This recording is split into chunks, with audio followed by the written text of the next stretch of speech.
Good afternoon, everybody, and welcome back to another installment of Scott's Selections here for Friday, December 27th. Before we get into today's play of the day, quick recap of what happened yesterday. We ended up giving out a play of the day on the Air Force and Washington State game in the Cheez-It Bowl, which will be taking place at 10:15 p.m. Eastern Time. So if you have not seen that video, you can check that out, as that will be located right underneath this one in the YouTube playlist. But we actually are looking at another bowl game for the play of the day here on Friday. Pretty busy card, and I'll give out some leans on those. I already gave out my leans on the early bowl games today, and I gave that out last night, including the North Carolina game that's on right now and the Michigan State Wake Forest game. So I gave out my thoughts on those. I'll give out my leans on my lean on the other bowl game. But the play that is actually going to be on the Holiday Bowl in a matchup between the USC Trojans, the number 22 ranked USC Trojans, and the number 16 ranked Iowa Hawkeyes. And we actually like the underdog here in this spot. We like USC on the money line, which is available at plus 110 on FanDuel, and that will be the play of the day. If you're a little bit concerned about that, you could take the plus 2 at minus 110. But at that point, I just think you're getting better value on the money line, so that we will be taking the money line on this one. Now, the main reasons why we like USC is twofold. First of all, location, I think, is very important for this game. Iowa does travel pretty well with its fan base, but at the same point, it's from the Midwest, and they have to travel to California to face USC, and I just simply think that that is going to be a bit tough, as the crowd should primarily be USC fans, especially in San Diego. I think that the Trojans, even though they've underachieved over the last, couple of years, at the same point, if you compare them to Texas and some other colleges, there are some teams that just travel well no matter what, and the Trojan faithful are still a very solid fan base, and I think that they should travel well to San Diego for this game. So that's the first reason. I just think USC will be more comfortable having to play in California again, whereas Iowa will be playing in relatively new territory in the West Coast.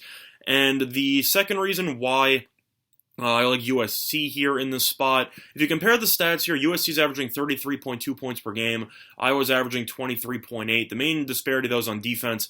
USC is giving up 27.8 points per game, and Iowa is giving up 13.2. So they've been very impressive defensively. But the main issue that I have here is just based on the speed advantage that USC has in this spot. Iowa has been terrible historically against Pac-12 teams, and USC has been really good historically against Big Ten teams, and I think that trend should continue to play out in this one. Iowa, if you've looked at their schedule, yes, they've beaten some good teams, but the Big Ten is known for struggling mightily against teams with a lot of speed. Big Ten is mostly a physical conference. They like to run in the trenches. They like to control the time of possession. And it seems like they always struggle against the faster teams, which is the main reason why Ohio State has dominated that conference in recent years. Ohio State has the athletes to just, burn people on the outside, spread the field out wide, and I think USC will look to do the same. USC has some very solid receivers with Pittman, and they also have Slovis, who's been a very solid quarterback in that system. And I just simply think that Iowa will struggle to cover them, as USC will run more of a spread style. And I think Iowa will struggle with its linebackers being forced to be in space to cover some of the shorter and shiftier receivers that USC has to offer. This game will be close, but at the same point, Iowa's I'm not a Stanley guy at the quarterback position. 14 touchdowns, 7 picks. He's just really not that great. Slovis ended up throwing for over 3,200 yards with 28 touchdowns and 9 interceptions, and he also missed a couple of games due to injury. Other than that, though, Molly Pie has been a pretty solid running back. I might have butchered that last name, but I'm trying my best here. For USC, he's currently questionable for this game, but USC still has a lot of depth at the running back position, and I think that USC should be able to use their speed to get to the edge and to potentially move the chains against this slower and more physical Iowa rush defense. Overall, I think this game will be pretty close, but I just think that in California, and the fact that USC has better athletes, I think, should definitely lead to a USC victory in this game, especially at the line you're currently getting. But I alluded to before USC's record against Big Ten teams and Iowa's record against Pac-12 teams.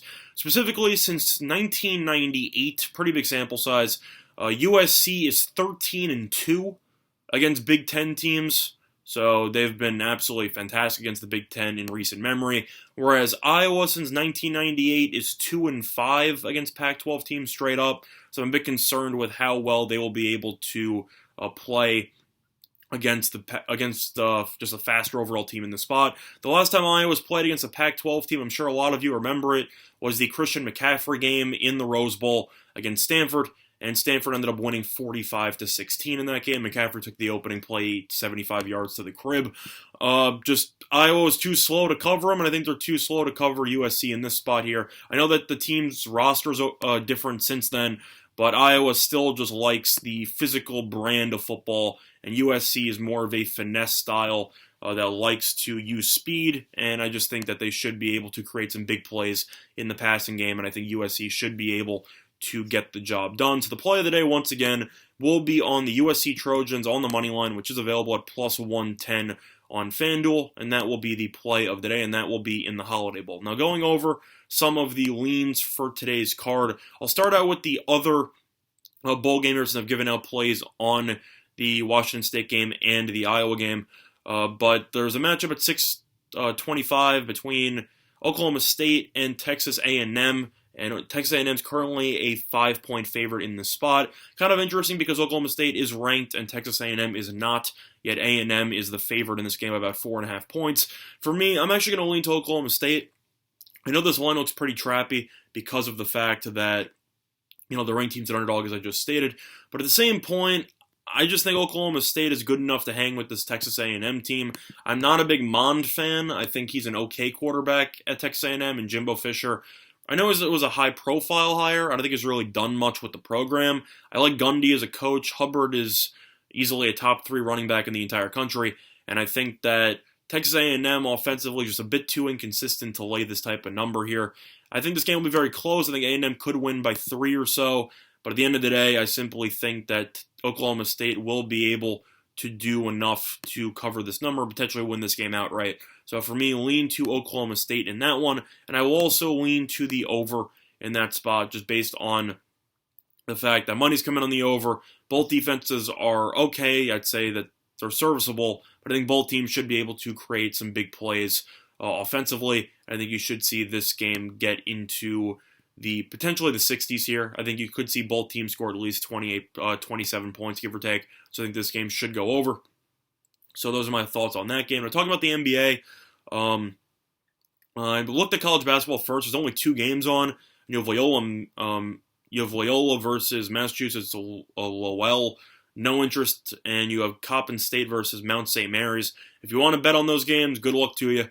But I personally haven't dug into those at all, so I'm just not going to talk about them. But for the NBA, a couple of interesting lines that I was looking at. I thought about giving out Philly -3 as the play of the day against Orlando, because Orlando's just not that good of a team. But this line is a bit concerning to me. It's Philly, right after beating Milwaukee on Christmas in primetime, they are currently a 3-point road favorite against Orlando. Open up at 4, been bet down to 3. The line just looks a little bit trappy to me. I wouldn't be surprised to see Orlando win this game outright. They did win the first meeting of the season handily in Orlando.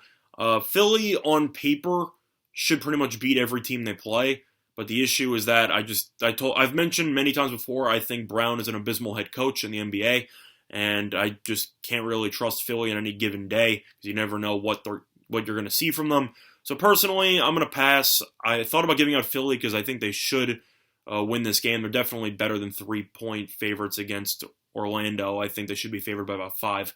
But at the same point, the fact that the line is so low and money has come in on Orlando has me a bit concerned here, so I'm personally going to give that one a pass. Other than that, what do I like here? Looking at the card, I'll lean to Miami here, -4.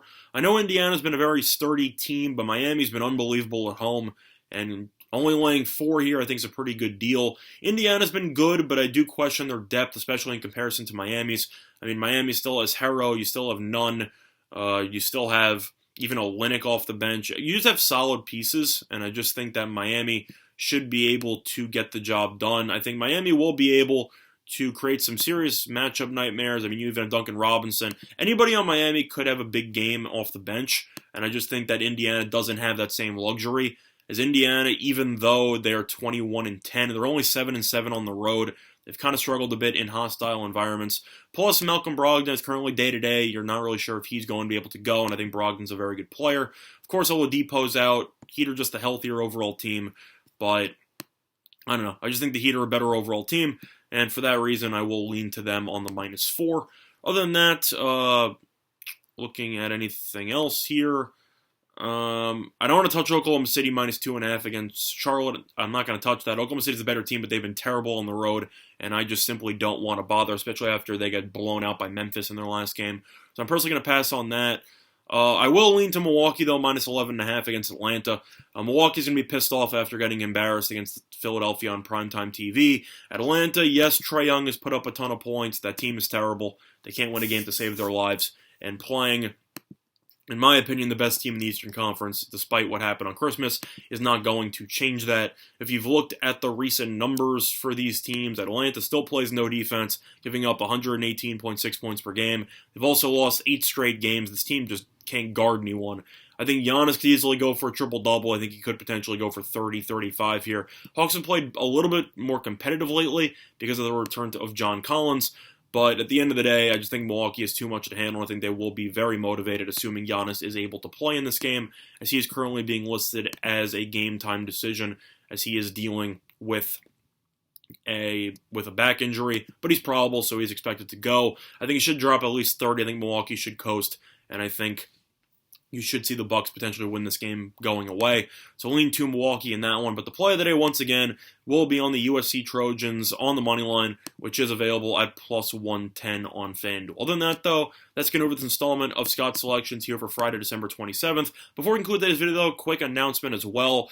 Similar to what Scott Steen's been doing on the Winners and Whiners YouTube page, I'm going to start doing something similar where in addition to the daily video that I will give you with a play of the day, I will also start trying to showcase some of the other writers on StatSalt by talking about some articles that they've written. So I'll look for some shorter videos on your YouTube timeline or your subscription feed, as I'll be coming out with a bunch of 1 to 2 minute videos just talking about some articles from the site and who the writers have picked to win the game. So look for that moving forward. Other than that, though, that's going to be this installment of Scott Selections here for Friday, December 27th. Good luck to all of you and your respective bets today. Bye, everyone.